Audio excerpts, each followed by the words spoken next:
Let's start with Motherless Brooklyn. Ooh, the Um, Ed Norton film. yes. So Motherless Brooklyn, as you said, stars Ed Norton, written by Ed Norton, directed by Ed Norton. Uh, he also got it financed. He basically did everything. And this is a movie that's a adaptation of a Jonathan Lethem novel from 1999 about a detective who has Tourette syndrome. But the key thing that Edward Norton did to change this movie is rather than having this take place in the 90s, it takes place in 1957, which is obviously a very deliberate thing to do when you're changing the story.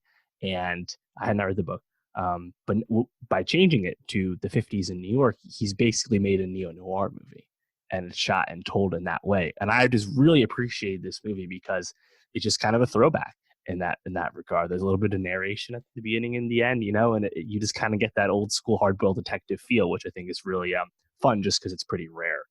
Um, Also, by going back to 1950s New York, you get to add I think a new element, which was really smart and it really informs the story. That would be Alec Baldwin's character, who is called Moses Randolph in the movie, but it's a clear analog for Robert Moses, who, as people know, is the grand builder of modern day New York City, but also notorious for, ravaging the Bronx and taking down neighborhoods in corrupt and institutional racist fashion. Yes.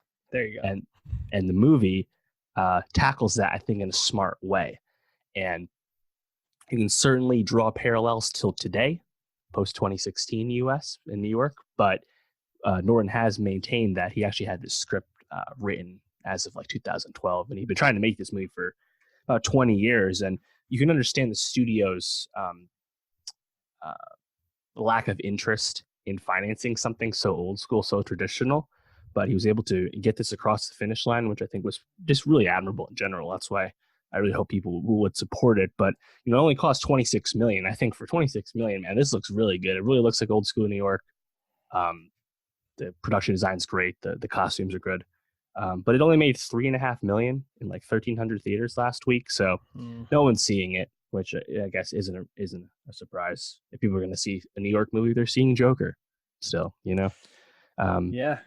But I mean, to that point, he got a stacked ass cast to fill out this story, and he actually said they all worked at scale to help keep the costs down, which is obviously really nice. So Alec Baldwin, as I mentioned, Willem Dafoe, Bobby Cannavale, Michael K. Williams, Leslie Mann, Jerry Jones, Gugu Mbatha-Raw, stacked cast, and they're all really good. Some of them have bigger roles than others, but I really liked the story. I thought it was really compelling, and probably the most important thing that needs to be successful with Motherless Brooklyn is that Ed Norton, playing a character who has Tourette's, Ed Norton, someone who does not have Tourette's, that needs to be done in a certain way.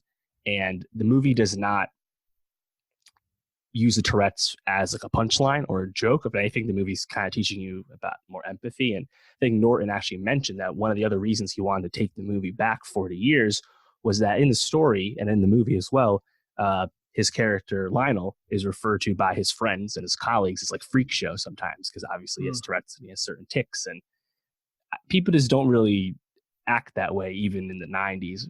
People know what Tourette's is by then, and are cool with it and just nicer about it, right? So it made more sense, I think, to make the movie take place farther in the past. But yeah, I think one of the things, it's funny, it has a like a specific 50 something, a 60 something on Rotten Tomatoes, which really killed any awards hope it had when it premiered at Telluride. But a lot of the reviews are really focusing on the length. The movie is 2 hours and 20 minutes long. It's really long, and it could have been trimmed a little bit, but I really enjoyed just kind of being back in like old school New York. So I thought the movie was, I think it paid off well. I liked how it ended, and performances are so good that I would certainly recommend people check this out once it hits streaming. It probably will not last in the theaters too much longer, given the lack of success. But yeah, Motherless Brooklyn, good time. This is his first time directing since 2000 with Keeping the Faith. So Long time. It seems like, from what you're describing, maybe a little more time in the editing room could have helped it out, but otherwise, pretty solid showing for our guy Ed Norton, Jack from Fight Club. my Yes. favorite role of his, probably. I mean, what would be your favorite role from him? Clearly, Birdman? Bruce Banner. Oh wait, Incredible Hulk, obviously. I'm I trying to don't know. think. American History X is really great. To have to call that a Yeah. favorite role, considering that movie is agonizing to watch and rewatch. I did rewatch some of it on YouTube the other day. He's really good in Rounders too. Yep, Rounder's awesome. As Yeah. what's his name? Fuck. In Rounders? Yeah, his great name. Rounders. What is it? Lester. Worm. Worm. Yes. Yes. Yeah. I mean, was it Primal Fear? Cape Fear? Mm-hmm. Yeah. Ed Norton is awesome, and Yeah. he's really good in this. He's also really good in Moonrise Kingdom. Yes, as a leader, This is the like Boy the Scout leader. Yeah, I really like that one. Also, Alita Battle Angel last year as Nova. Actually, Alita Battle Angel was this year. I already forgot. Was it really? February. Oh god, those early year dump